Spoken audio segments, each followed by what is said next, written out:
Okay, last free response question to go over. So I'm going to cover differential equations today. And I remember this question was one that people were all talking about after the exam a couple of years ago. And when you break it down, it's not terrible. But again, things are just not necessarily always provided in a direct way. And I very much foresee that being the way that things are given to you on the exam next week. So I think it's a good one to go over. So it says at time t equals 0, a boiled potato is taken from a pot on a stove and left to cool in a kitchen. The internal temperature of the potato is 91 degrees Celsius. The internal temperature at time t equals 0, so your initial condition is 91. The internal temperature of the potato is greater than 27 degrees Celsius for all times t is greater than 0. The internal temperature can be modeled by the function h as described by the differential equation dh dt that I just highlighted. And again, this is just recapping that degrees are in Celsius and the initial condition is 91. So first question says, write an equation for the line tangent to the graph of h at t equals 0.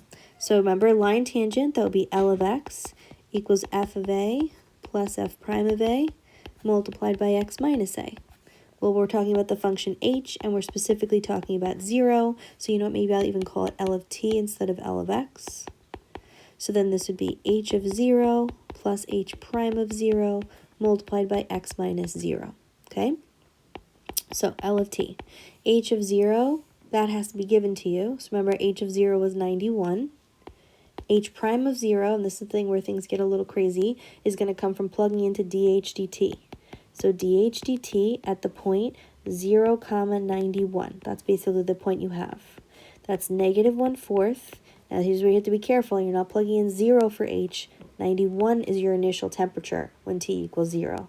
And dh dt is a function of that temperature right there. So when you calculate this, you're going to get negative 16 for dh dt.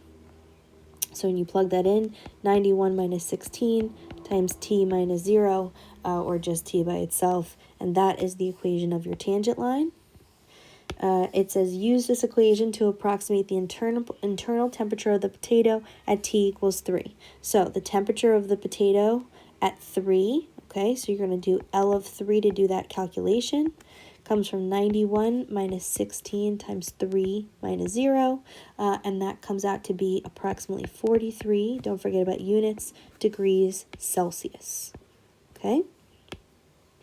So again, that equation of the tangent line, I feel like is definitely going to be something that comes up. It says use the second derivative to determine whether the answer in part A is an over or an underestimate. So again, remember, dh dt was equal to negative 1/4 times h minus 27. Something to remember is that when you do a second derivative during these differential equations problems, you have to use implicit differentiation. Okay, so negative 1/4 is a constant, stays out front. You're doing derivatives with respect to t, but you have an h here. So when you take the derivative of h, you get 1, but that has to be followed up with dh dt. Negative 27 goes to 0, and this is where your understanding of implicit differentiation comes into play. This part has to go in to replace that dh dt. So I have negative 1/4 times my whole previous derivative. Negative 1/4 times h minus 27. Now again, you don't have to simplify. Of course, if you want to, you can. So in this case, it'd be 1/16 times h minus 27, but you really don't have to. You have a graphing calculator. Unsimplified answers are perfectly acceptable. In fact, they're encouraged, okay? So actually, when I go back to the previous question, maybe I should have just left my answer like this. Why bother risk making a mistake? But again, don't forget about units. So when I do my calculation for the second derivative, the only condition I know is that h of 0 equals 91. Okay, so I'm going to plug in here. The second derivative at the one point I know, h of 0 equals 91 is 1/6 times 91, because that's the actual h value, not the t, the h, that's what's going in here, minus 27, and that comes out to be... Oh, I didn't work the whole thing out. Well, I can tell you this. It comes out to be a value that's greater than 0. which is the most important thing, I don't even care what the real value is, the fact that that's positive is telling you that this curve is concave up when you create your tangent line. So when you're concave up, whether it's increasing or decreasing, you're going to see the line tangent is always going to be less than the actual function. So therefore, since the second derivative was greater than 0, what's it? L of 3 is an underestimate, okay, for the value of the temperature of the potato at T equals 3, okay? So, had it been the opposite, had it been one that was concave down, then your tangent line would have always been above the curve, and that's when you would have said that it was an overestimate. So part C is where we get back into some more traditional differential equations type stuff. They go through all this explanation and they say this function dg dt is another approximation for the temperature of the potato at a specific time, and they're now asking us to find the particular solution with the given initial condition still, that the initial value at t equals 0 is 91. Okay, so let's talk a little bit about how you would have done separation of variables and integrate all that stuff. Remember how you normally start by cross multiplying. You want to try to get all of, each variable on each side. So you want to get all g on one side, all t to the other side. So I'm actually going to divide by just g minus 27 to the 2/3 and bring that over to the left. Okay, I probably want to rewrite that with maybe like a negative exponent.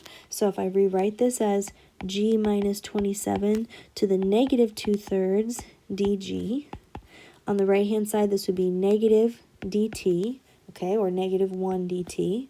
I've now separated my variables. The one side is all in terms of g, the other side is all in terms of t, and now I'm going to integrate. So on the left-hand side, don't forget about chain rule, okay? It's almost as if you're integrating something like u to the negative 2/3. When you integrate that, that becomes u. Remember, you're adding 1 to your power. U to the 1/3 divided by 1/3, which is really 3u to the 1/3 when you bring that 1/3 up. And thankfully, this is a situation where g minus 27 doesn't really have a du. So you can go right to calling this 3 times g minus 27 to the 1/3. And on the right-hand side, negative 1 dt integrates to be negative t. Here's the big guy. Don't forget plus c. If you forget plus c, at this point, everything you do is wrong. They're not even going to look beyond this specific point. So do not forget plus c. Okay? You're going to finish by getting g by itself. So I'm going to divide everything by 3 to try to get that 3 away.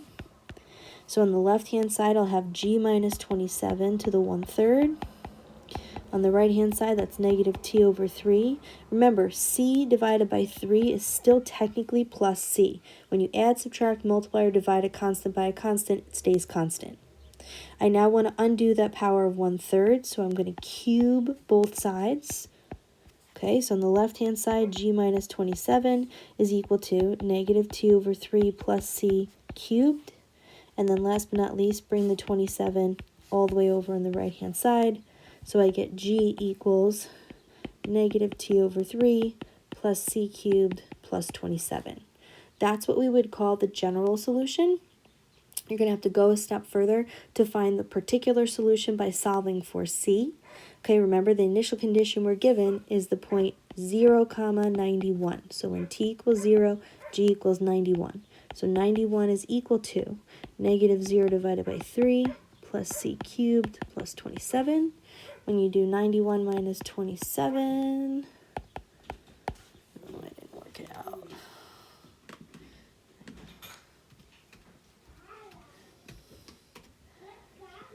That comes out to be 64 is equal to c cubed. When you cube root both sides, this gives you 4 equals c. So therefore, you end up with the final equation of g equals negative t over 3 plus 4 cubed plus 27. And that is your particular solution. Oops, don't underline that just yet. This is a long question. I'm sorry. And now you have to use that to approximate the temperature at t equals 3. So you're going to end up using the fact that you have 3 for t And actually, you should just leave your answer just like this. I mean, if you really want to go further, you can go further. I think it comes out to be, hang on a second, 54. But again, I would just leave it like this and put degrees Celsius. So